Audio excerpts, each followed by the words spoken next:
Perkenalkan, nama saya Jane Nova Purba dengan NIM 210906028. Di sini saya akan membuat video monolog dalam memenuhi tugas saya pada mata kuliah Pemikiran Politik Islam. Nah, topik yang saya ambil dari Pemikiran Politik Islam ini yang telah di-ACC oleh Bapak dosen kami, yaitu mengenai pemikiran politik Yusuf Qaradawi tentang Islam dan demokrasi. Sebelumnya kita terlebih dahulu mengetahui dari sosok tokoh ini. Yusuf Qaradawi memiliki nama lengkap yang bernama Yusuf bin Abdullah bin Ali bin Yusuf, di mana nama Qaradawi ini merupakan nama keluarga yang diambil dari nama daerah tempat mereka berasal, yakni Al-Qaradah. Beliau juga lahir di desa Sapat At-Turab, Garbiar, Mesir pada 7 September 1926. Yusuf Qaradawi ini dikenal sebagai tokoh ulama terkenal ataupun terkemuka pada pertengahan abad modern. Dengan pemikirannya yang kontemporer, dia juga memiliki beberapa karya yang sangat gemilang pada masanya.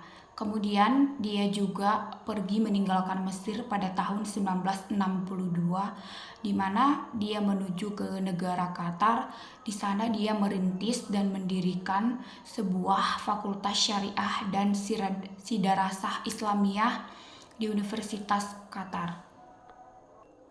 Yusuf Qaradawi sendiri mengeluarkan pendapat dan fatwa mengenai permasalahan keterkaitan dengan umat kontemporer. Kemudian di sini saya akan menjelaskan mengenai pemikiran politik Yusuf Qaradawi tentang Islam dan demokrasi. Salah satu karyanya yang fenomenal yakni membahas tentang demokrasi yang berjudul Fikih Negara dan Ijtihad yang berkaitan dengan erat Islam, di mana salah satu pendapat Yusuf Qaradawi mengenai Islam dan demokrasi dalam bukunya yang ditulisnya adalah substansi atau hakikat demokrasi harus sejalan dengan prinsip-prinsip dan nilai-nilai Islam. Hakikat demokrasi yang dimaksud adalah sesuai dengan keteraturan Islam, seperti misalnya rakyat diberikan kebebasan untuk memilih pemimpinnya dan mengoreksi perilakunya, serta mereka juga boleh menolak perintah penguasa yang bertentangan dengan Undang-Undang Dasar. Demokrasi semacam ini menurut Yusuf Qaradawi sejalan dengan Islam, di mana di dalam Islam rakyat boleh menolak perintah imam yang menyuruh atau memaksa melakukan maksiat yang menyimpang dan berlaku zalim, serta tidak menanggapi nasihat dari peringatannya. Qaradawi juga membenarkan pandangan pendukung demokrasi yang menyatakan demokrasi harus berdasarkan pendapat mayoritas, di mana pihak yang harus didukung dalam hal ini adalah pihak mayoritas, sebab pendapat dua orang lebih mendekati ataupun lebih dominan pada kebenaran dibandingkan dengan pendapat satu orang. Kemudian Qaradawi juga menegaskan Islam diperintahkan untuk beristihad, di mana tidak semua orang berlaku istihad.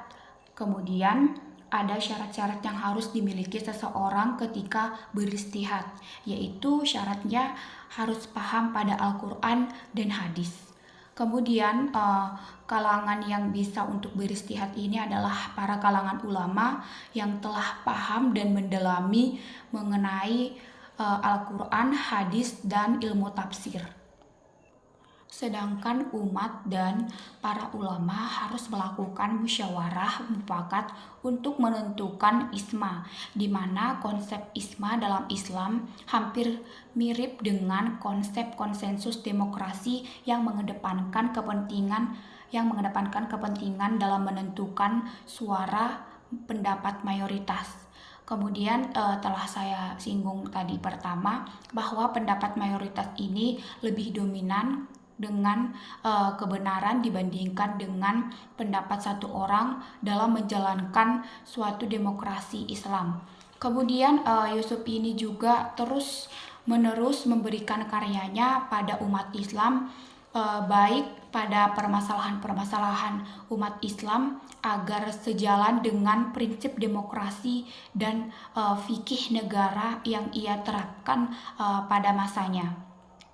Kemudian Yusuf Qaradawi ini juga memberikan beberapa pandangan terkait umat Islam yang harus mendominasi pada keberaturan dengan prinsip dan nilai Islam.